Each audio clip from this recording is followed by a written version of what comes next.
Venga, le cuento, la voz de la nueva ciudadanía. Bueno, muy buenas.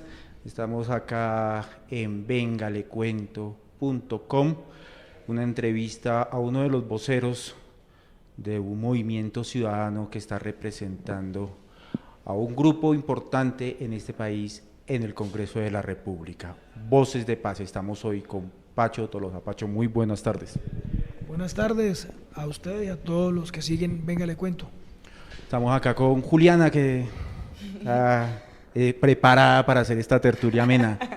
Hola, buenas tardes, ¿cómo están todos?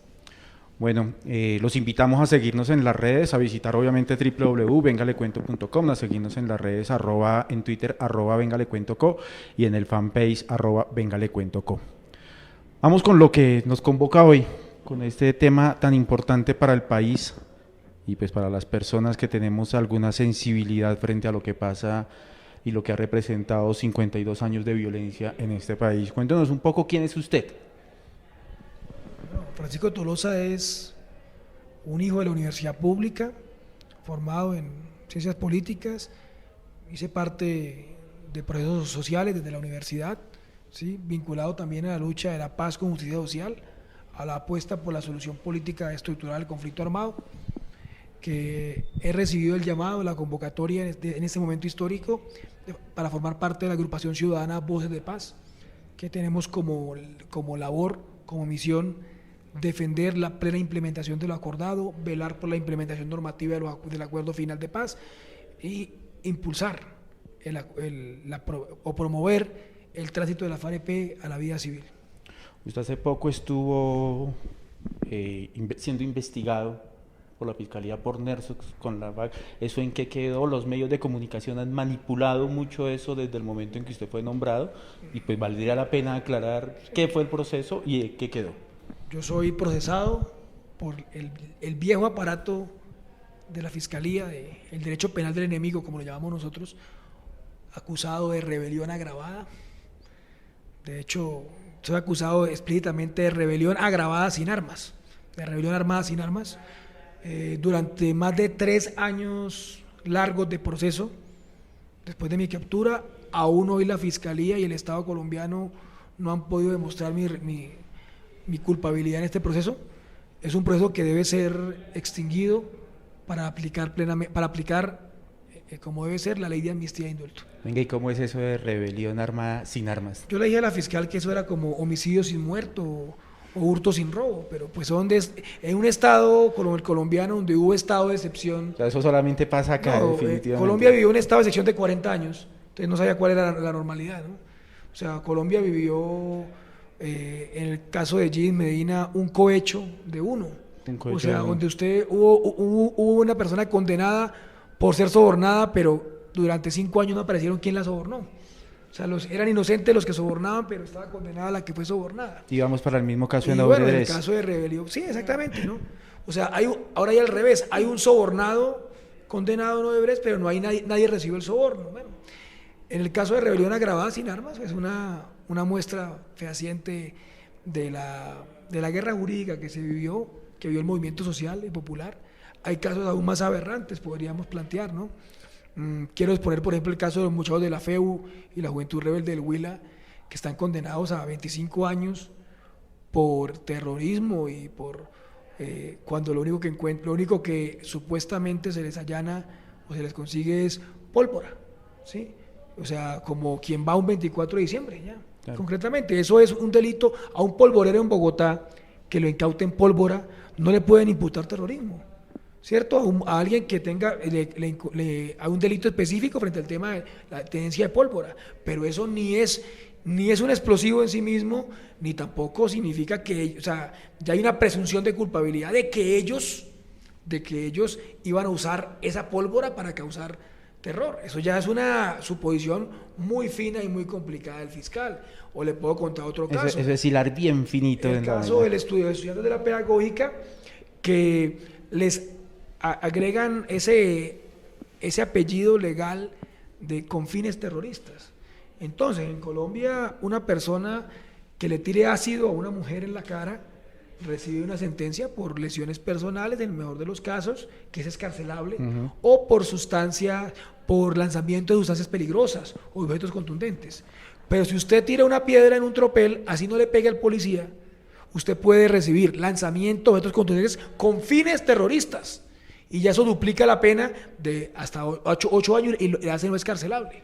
Ese es el régimen de terror penal que la Justicia Especial para la Paz empieza a desmontar. Bueno, esperemos que las personas que escucharon aquí, los compañeros que son estudiantes de Ciencias Políticas de la Nacional, que aberraciones jurídicas similares, pues. que entiendan esos tejemanejes jurídicos. Bueno, Pacho, yo quería, pues yo creo que primero hay que contextualizar cómo va el proceso de Voces de Paz, cómo empezó, qué ha pasado, cómo ha sido el inicio, quiénes hacen parte de Voces de Paz, hacen parte de jóvenes, ciudadanos, o simplemente son algunos sectores interesados, digamos, más hacia la izquierda o afines con la ideología de las FARC. Solo para cerrar un punto de la pregunta anterior, ¿no? Para todos los medios o opinadores del establecimiento que les produce inquina que un exprisionero político esté en la Cámara de Representantes, yo siempre he dicho que es mejor pasar de la cárcel al Congreso por ideas políticas que pasar del Congreso para la cárcel, ¿no? Que es lo que le ha pasado a la mayoría de políticos. Para políticos, corruptos, uribismo. Entonces, digamos que eso es mejor, ¿no? Ahora cambio radical también. Ahora sí, frente al tema de Voces de Paz, a ver, Voces de Paz es una agrupación ciudadana, lo que formamos en diciembre y estamos haciendo giras regionales, yendo ciudad por ciudad, espacio por espacio. Vengo llegando a la ciudad de Tumaco, Imelda viene llegando hoy de Barranquilla también y de Cartagena, donde hubo 2 foros, tenemos próximamente un foro en el Quindío. O sea, el mensaje que quiero dar es, en todo el país está aprendiendo la idea de Voces de Paz.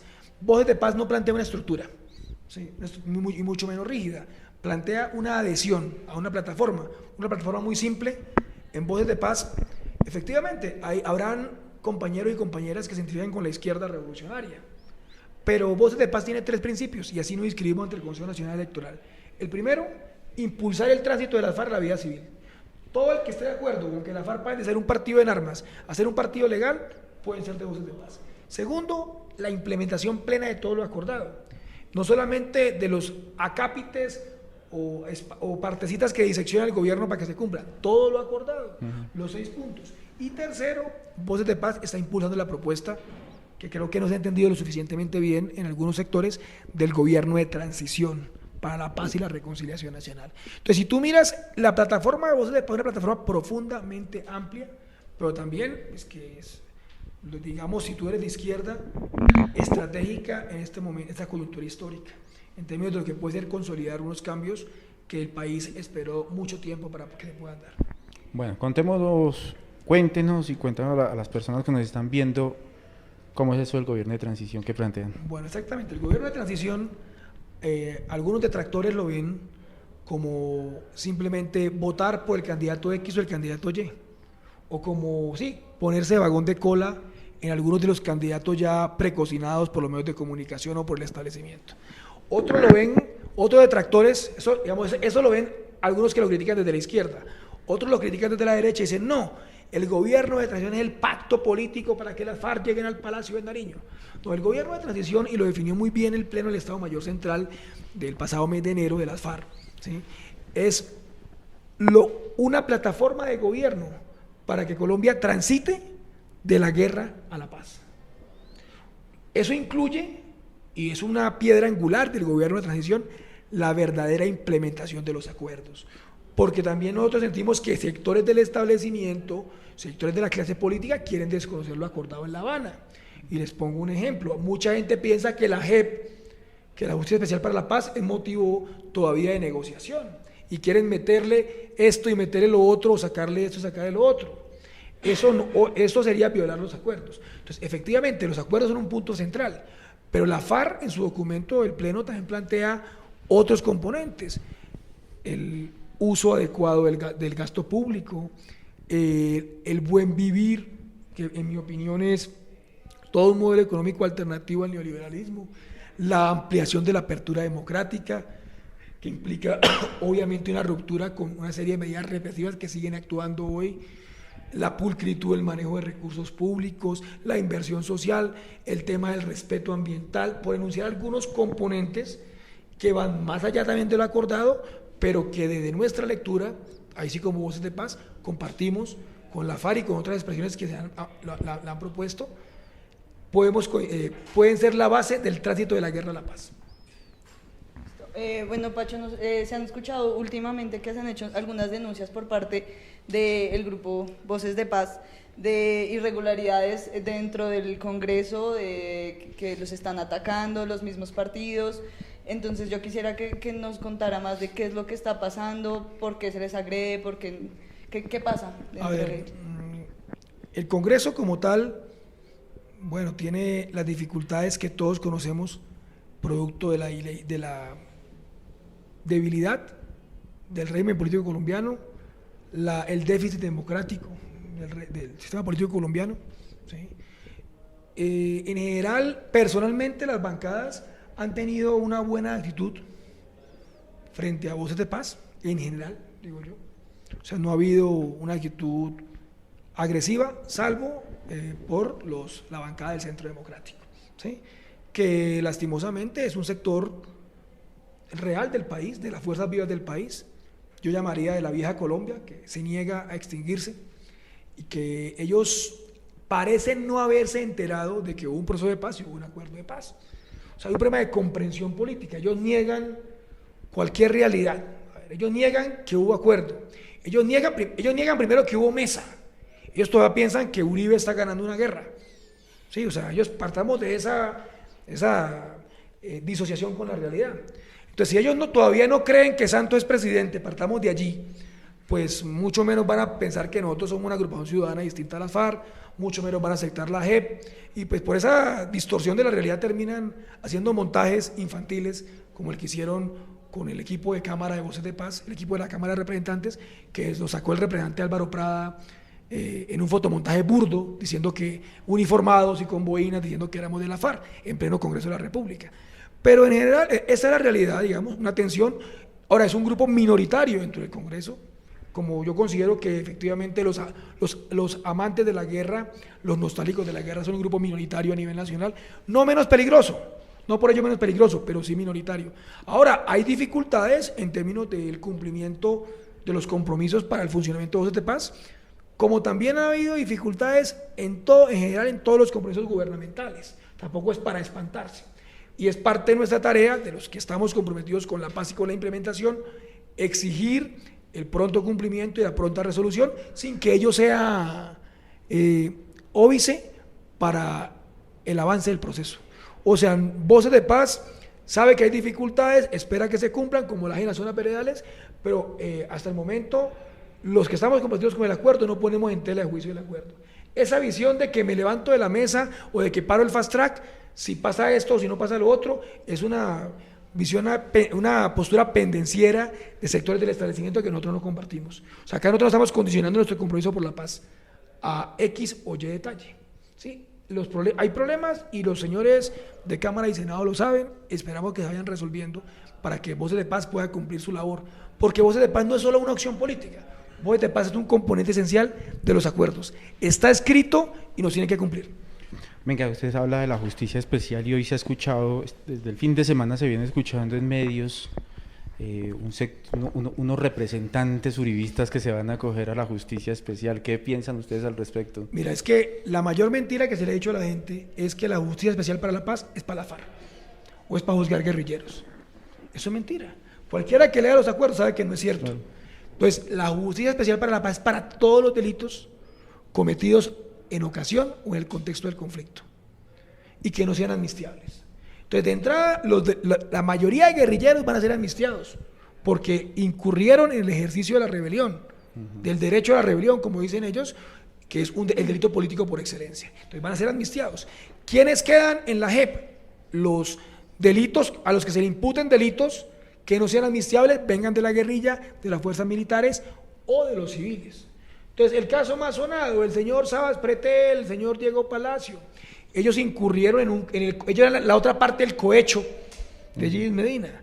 Ellos incurrieron en un soborno en medio de la guerra, en compra de votos para que sea reelegida una propuesta de guerra. Ese es el argumento, por tanto es un delito cometido en el marco de la guerra y por tanto es jurisdicción de la JEP, es Pero ese es competencia un de la JEP. argumento que están dando ellos. Eso quedan ellos, sí. ¿Y eso claro. ustedes cómo lo ven? No, y te pongo otro ejemplo, Rito Alejo del Río, Ujú.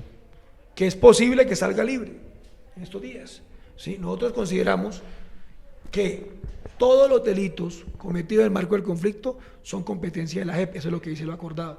La JEP significa un nuevo paradigma de justicia y no hay posibilidad de ser procesado por la JEP sin aportar verdad y sin aportar reparación para las víctimas.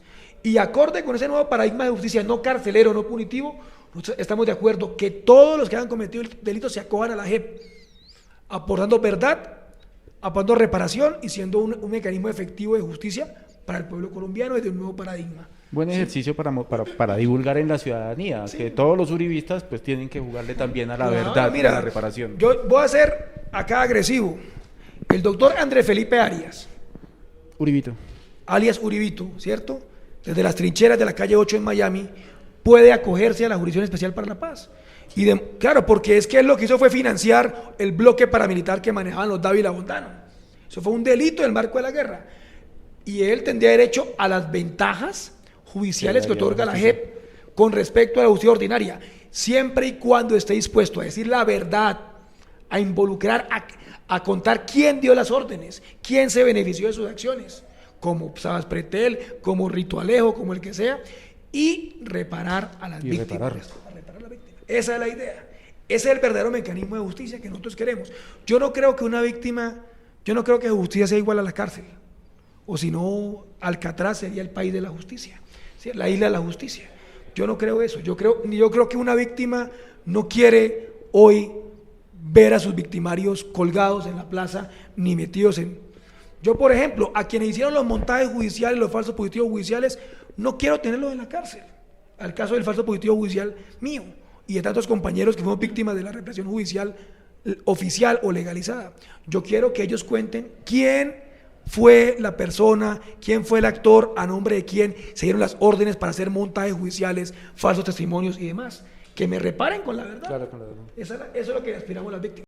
Bueno, ese es un buen ejercicio de reconciliación. Sí, claro. Que se está proponiendo además. Venga, se han mostrado, en los medios se muestra una faceta de esa travesía del grupo de guerrilleros hacia las zonas veredales. La información que llega por parte de las FARC, por sus canales de comunicación, por las redes sociales, pues muestra otra realidad, un cumplimiento por parte de las FARC, a pesar de los incumplimientos que hace un momentico lo estaba usted comentando, que no por eso eso no va a ser un motivo para decir hasta acá llegamos. Pero venga, ¿cómo hacer para que se le cumpla a ese puñado, a ese grupo de guerrilleros, para que tenga unos espacios dignos donde dormir, donde estar, donde tener salud? Ya se adelantaron algunas cosas con el SENA, no sabemos si eso ya está funcionando, pero ya ha salido en noticias. ¿Cómo lo ve Voces de Paz y cómo ha sido la discusión en el Congreso, o si se ha dado la discusión frente a eso? Bueno, estos aspectos propios de la dejación de armas y las zonas veredales están manejándose directamente de la Comisión de Seguimiento e Implementación y por la Comisión Nacional de Reincorporación. O sea, no requieren en su mayoría grandes reformas normativas, que son las que pasan por el Congreso. O sea, para poner un bombillo en el diamante, en el Yarí, no se requiere una ley, ni un decreto ley. Sin embargo, no lo han puesto, ¿no? Pues eso ya son las dificultades de ese Estado tan precario en lo social y tan fuerte en lo militar, ¿sí? Lastimosamente vemos las denuncias de los campesinos. Me decían los campesinos de Tumaco, ¿cómo es posible que no puedan poner una carpa en la zona veredal de Tumaco, pero puedan venir a arrancar las matas de coca acá en la zona veredal? ¿Sí? Cuando aún no se ha iniciado el proceso de reforma rural integral, porque el acuerdo es claro en que no puede haber real sustitución de los cultivos ilícitos hasta que no haya por parte del Estado una reforma rural integral. Esa es la realidad.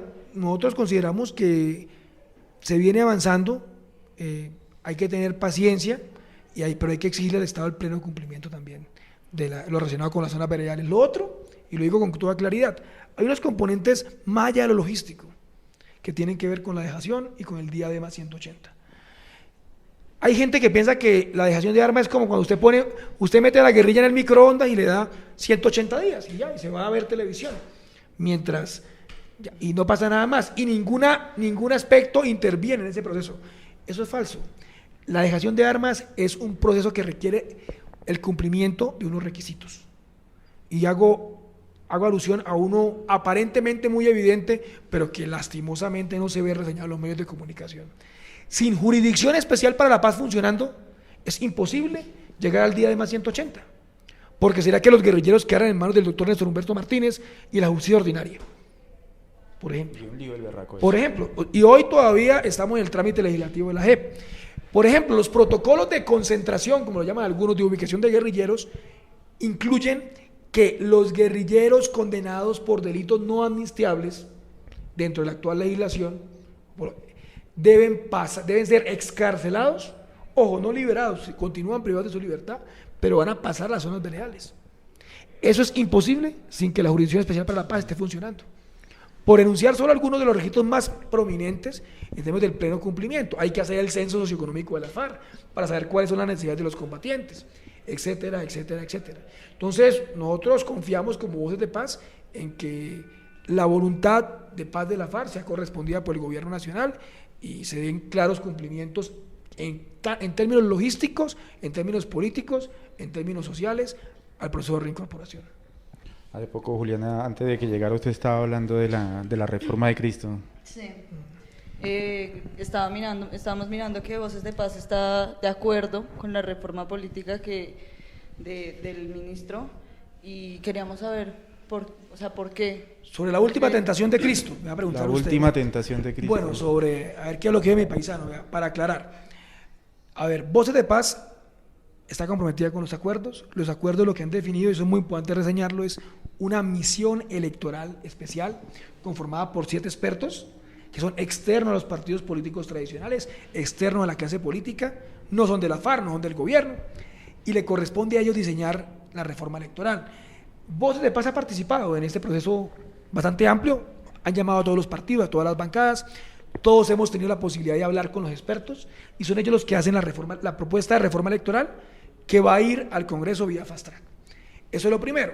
Entonces, las propuestas de Cristo deben pasar por la misión electoral. Y nuestro compromiso es apoyar lo que devenga de la misión electoral, siempre y cuando sea desarrollo y no vaya en contravía de los acuerdos. Ahora bien, si tú nos preguntas sobre algunas propuestas, yo te podría decir que Voces de Paz está de acuerdo con 3 aspectos. Hay coincidencias con el ministro Cristo en 3 aspectos. En el tema relacionado con la creación de una rama electoral independiente, que creo que es un consenso casi generalizado entre los partidos y entre la opinión política y la academia, ¿sí? Porque acá el Consejo Nacional Electoral está derivado, o sea, no tiene comparación el Consejo Nacional Electoral colombiano con cualquier autoridad electoral en América Latina, no hablemos de Europa. Segundo, compartimos la financiación estatal plena de las campañas. Y eso, que puede ser una medida un poco difícil de explicar hacia la gente, pasa por lo siguiente. ¿Por qué le van a dar plata a los políticos? No a los políticos, a los partidos, ¿sí? Porque si tú no pagas las campañas 100% estatales, van a venir los privados. Y es que, como yo lo dije en el Congreso, ni a Voces de Paz ni al nuevo partido de la FARC le va a pagar campaña ni Odebrecht ni a Ardila Lule para que votemos en contra de un artículo de reforma tributaria que tasa con impuestos las bebidas azucaradas, ni tampoco nos va a patrocinar, ¿cierto?, Pacífico Rubiales, ni tampoco nos va a patrocinar Fedegan, ni las constructoras que patrocinan el Centro Democrático, etcétera, etcétera, etcétera.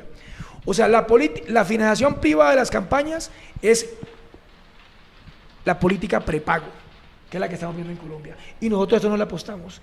Preferimos una financiación plena estatal más baja.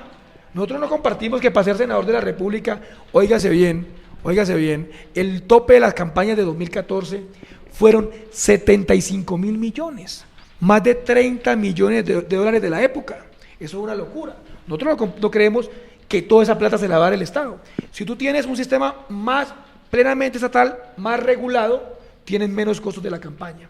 Si tú garantizas acceso a medios de comunicación y demás.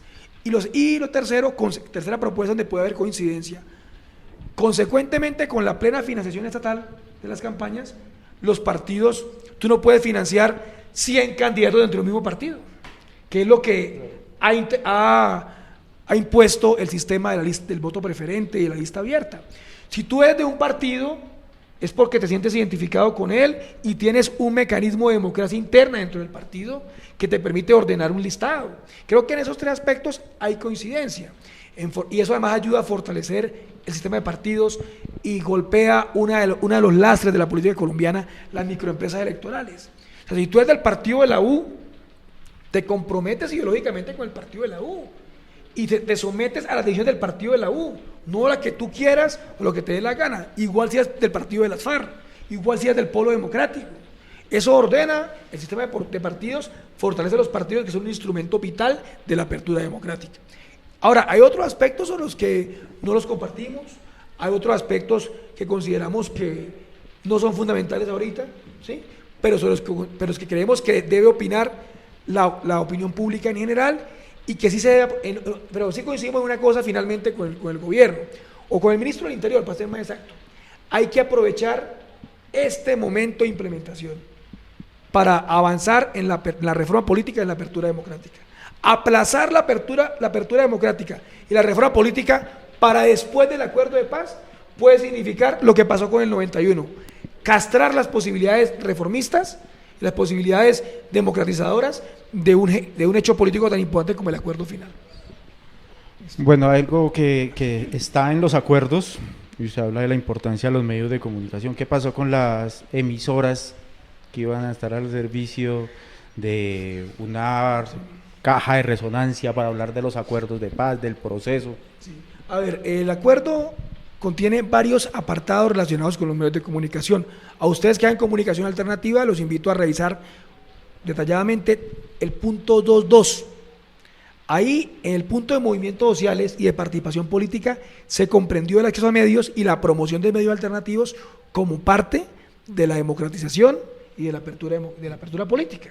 Ahí hay unos aspectos a reglamentar y sobre ello viene ahora un espacio nacional que va a emitir una ley de participación ciudadana donde va a estar incluido el punto de medios, o donde debe estar incluido el punto de medios. Ese espacio nacional apenas se empieza a convocar y es como, por decirlo, es una consultiva con organizaciones sociales para elaborar la ley que reglamente la participación ciudadana en todos sus aspectos.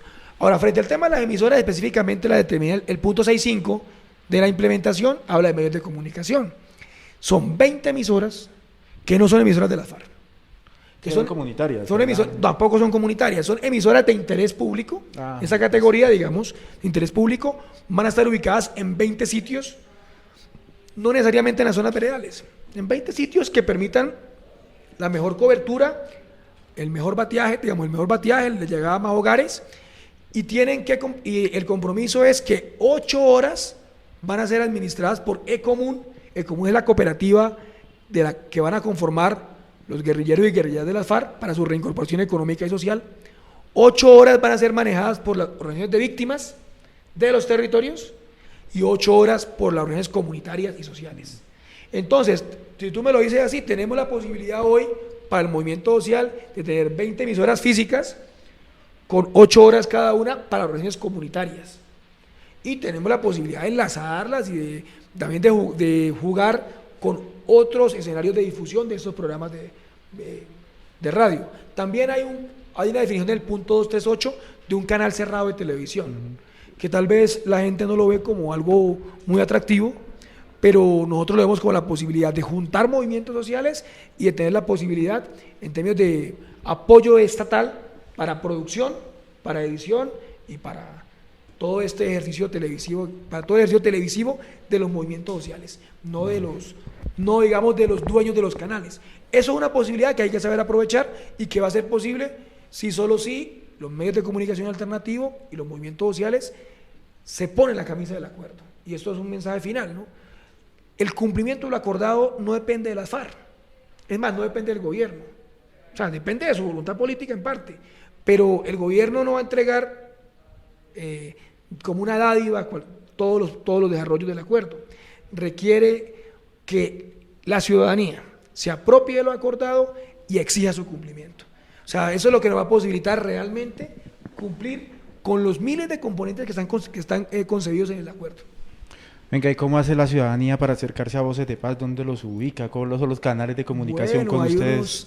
Estamos en ese proceso. Hay unos medios abiertos, digamos, hay unas redes sociales. Vamos a lanzar una página web.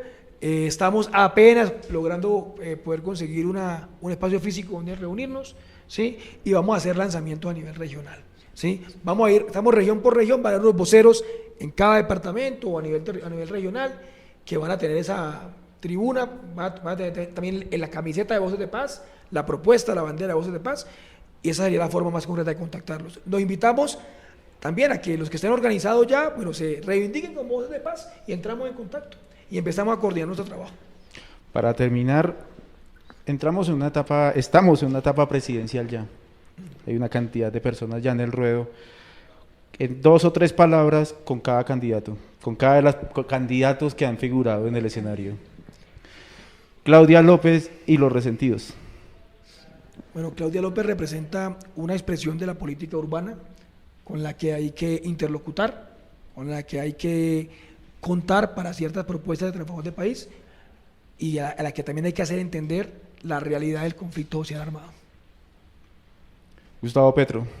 Gustavo Petro es un dirigente social que debe formar parte, junto con sus expresiones, de una amplia convergencia, siempre y cuando él abrace el acuerdo final como parte de su programa político. Fajardo. Sergio Fajardo, si está comprometido realmente con la transparencia y con la apertura democrática, tiene que entender que el acuerdo final es la mejor forma de luchar contra la corrupción y de la descentralización administrativa. Humberto de la Calle. Humberto de la Calle tiene que entender, ahí sí, que el acuerdo final, ¿sí?, no es una concesión a la FARC, que el acuerdo final puede ser un programa de gobierno si logra entender también que sus desarrollos no caben, creo yo, dentro de las cuales restricciones neoliberales de la Constitución y de gobierno. Alguno de los candidatos uribistas, cualquiera, eso es. No, Vargas Lleras, mire, es que la amplia convergencia, si Vargas Lleras, se la pongo así, si Vargas Lleras se compromete con una plataforma de gobierno, podemos hablar con Vargas Lleras, ¿sí? Lo que yo no veo a nadie que se comprometa todavía, ¿sí? De ninguno de los que le he nombrado. Yo no veo a nadie que se haya comprometido todavía, pero pues todo va a depender de la lucha social, de la opinión ciudadana, de entender, por ejemplo, que es falso que el acuerdo de paz es un periódico de ayer, como en la canción de Héctor Lavoe. No, el acuerdo de paz la guerra es el periódico de ayer. El acuerdo de paz es el periódico de hoy, el periódico de mañana.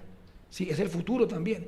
Y los problemas incluso que han resurgido en términos de visibilidad mediática, corrupción.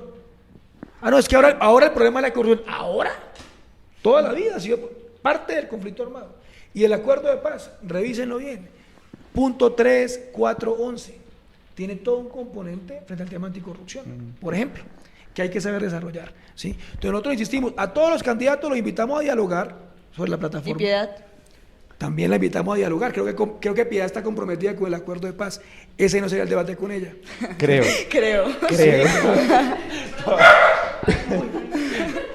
Se emocionó hasta el perro. Sí. Los invitamos y los candidatos del partido de las FARC a la presidencia también.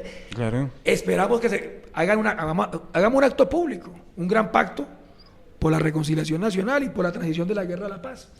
Los candidatos uribistas, la invitación es muy simple. Lo primero sería leerse los acuerdos, porque nosotros sí consideramos que hay unas falencias garrafales. Por lo menos lo que yo he escuchado en Cámara de Representantes deja mucho que desear frente a la aprobación de los acuerdos. Pero por ¿será ejemplo, de lectura o de comprensión? De las dos niveles. Por ejemplo, si tú lees Voces de Paz, está conformado por ciudadanos en ejercicio. O sea, ¿qué parte de ciudadanos en ejercicio me entiendes? Sí. O sea, se supone que nosotros somos civiles, no somos de la FARC, no podemos ser de la FARC porque el acuerdo no lo permite. Y ellos dicen, no, ustedes los voceros de la FARC. Ahí empiezan los primeros debates con ellos. Y creo que el uribismo tarde o temprano va a entender que su nostalgia con la guerra ya es imposible realizar. Ya es imposible volver a la guerra. O sea, ellos tienen que entender eso, ¿sí? Esperemos que el pueblo colombiano se los haga entender, también implementando plenamente los acuerdos. O sea, en el acuerdo, en la plataforma del uribismo, no es una plataforma de futuro. Echar para atrás la rueda de la historia no es una plataforma para el país. Entonces los invitamos a discutir democráticamente las diferencias. Mire, le pongo un ejemplo.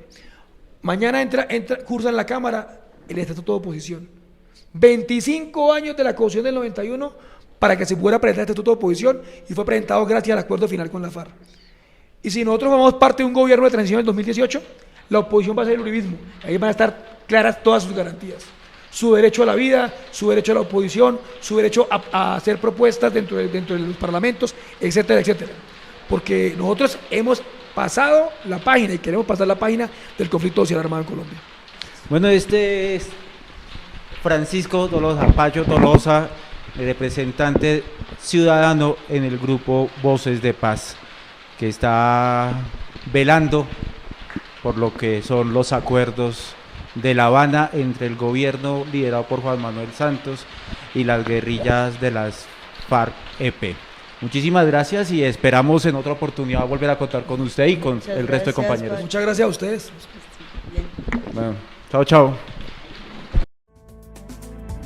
Venga le cuento, la voz de la nueva ciudadanía.